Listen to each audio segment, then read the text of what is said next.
नमस्कार दोस्तों, सब्सक्राइब कीजिए हमारे चैनल टेक्निकल को, साथ ही दबाइए पास में बने बेल आइकॉन को, ताकि आपको हमारी वीडियो की नोटिफिकेशन सबसे पहले आप तक पहुंचे और कोई भी वीडियो आपसे मिस न हो। हेलो और स्वागत है इस डीप डाइव में।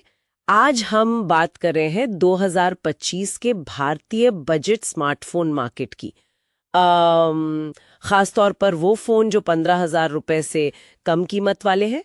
हमारे पास कुछ रिपोर्ट्स हैं, कुछ नोट्स हैं जो इस सेगमेंट के कुछ टॉप मॉडल्स पर रोशनी डाल रहे हैं। इतने सारे ऑप्शंस होते हैं, सही चुनना काफी मुश्किल हो सकता है ना। हाँ। तो आज का मिशन बस यही है कि इन स्रोतों से जरूरी बातें निकालें और समझे कि कौन सा फोन क्या खास दे रहा है। तो शुरू करते हैं। 2025 में एक अच्छे बजट फोन का मतलब क्या है? शायद अच्छी परफॉर्मेंस। हाँ, परफॉर्मेंस तो चाहिए। और बैटरी तो टिकनी चाहिए, डिस्प्ले बढ़िया हो। और हाँ, 5G वो तो अब जरूरी है शायद। बिल्कुल, ये सब जरूरी है। और मजे की बात ये कि इस प्राइस रेंज में ना अब काफी तगड़े प्रोसेसर मिलने लगे हैं। स्रोत बता रहे हैं कि मीडियाटेक की जो डायमेंसिटी सीरीज है, जैसे 7300, 6300 प्लस और स्नैपड्रैगन 6S Gen 3, ये चिपसेट अब काफी कॉमन हो गए हैं। मतलब रोज के काम, थोड़ी गेमिंग, सब स्मूथ चलना चाहिए। अच्छा। और 5G कनेक्टिविटी वो तो हाँ अब लगभग स्टैंडर्ड ही है। तो प्रोसेसर और 5G तो ठीक है, ये तो बेसलाइन बन रहे हैं, पर असली जंग कहाँ छिड़ी है? स्रोत इशारा कर रहे हैं बैटरी की तरफ। Realme P5 5G और Redmi 15 5G दोनों में 7000 mAh बैटरी। सच में? हाँ, 7000 mAh, ये बहुत बड़ा नंबर है।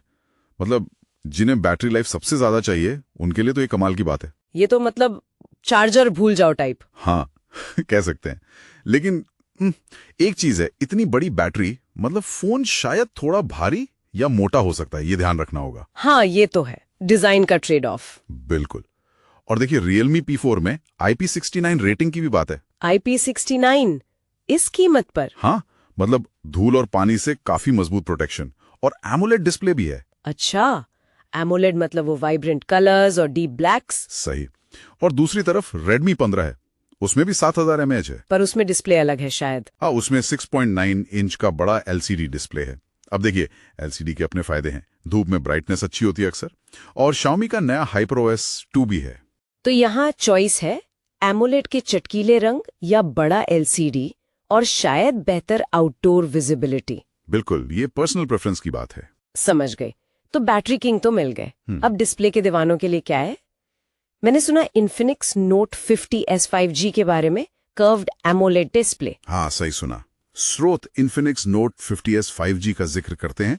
3D curved AMOLED, 144 hertz refresh rate, scrolling वगैरह एकदम मक्खन जैसी। 144 हर्ट्ज, वाह। और JBL स्पीकर्स भी हैं। हाँ, एक बात है, इसकी कीमत शायद 15,999 रुपए बताई जा रही है, तो हमारे बजट से बस जरा सा ऊपर। थोड़ा सा ऊपर। और कोई डिस्प्ले में अच्छा? हाँ, पोको M7 Pro का भी नाम है, उसमें भी एमोलेड डिस्प्ले है और डायमेंसिटी 7025 अल्ट्रा प्रोसेसर। ये एक अच्छा बैलेंस्ड ऑप्शन लग रहा है।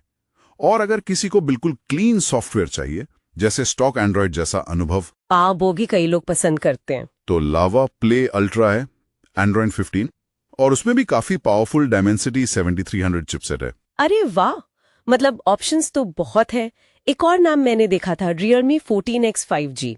उसमें मिलिट्री ग्रेड शॉक रेजिस्टेंस की बात थी। क्या मतलब? टैंक जैसा फोन? हाँ, टैंक जैसा तो शायद नहीं, लेकिन हाँ, स्रोत इसकी IP69 रेटिंग और मिलिट्री ग्रेड सर्टिफिकेशन की बात करते हैं। इसका मतलब है कि ये गिरने पड़ने या पानी के छींटों को आम फोन से बेहतर झेल सकता है। तो जिनका फोन अक्सर हाथ से छूट जाता है, हाँ, मेरे जैसों के लिए, उनके लिए बढ़िया हो सकता है। ये ड्यूरेबिलिटी पर फोकस कर रहा है परफॉर्मेंस के साथ। तो मतलब ऐसा है कि कुछ फोन बैटरी के मैराथन रनर हैं, कुछ डिस्प्ले के शो स्टॉपर, कुछ परफॉर्मेंस के स्प्रिंटर और कुछ मजबूत बॉडी बिल्डर। क्या बढ़िया कहा। बिल्कुल यही बात है। आपको देखना है कि आपकी जरूरत क्या है। और अगर हम पूरी पिक्चर देखें तो ये साफ है कि 15,000 वाले सेगमेंट में अब फीचर्स और परफॉर्मेंस का लेवल बहुत ऊपर चला गया है। सही बात है, पहले ये सब फीचर्स महंगे फोनों में ही मिलते थे। हाँ, अब ग्राहकों को इस बजट में कहीं ज्यादा वैल्यू मिल रही है। तो निचोड़ क्या निकलता है? संक्षेप में कहें तो 2025 में 15,000 रुपए के बजट में बहुत सारे शानदार विकल्प हैं।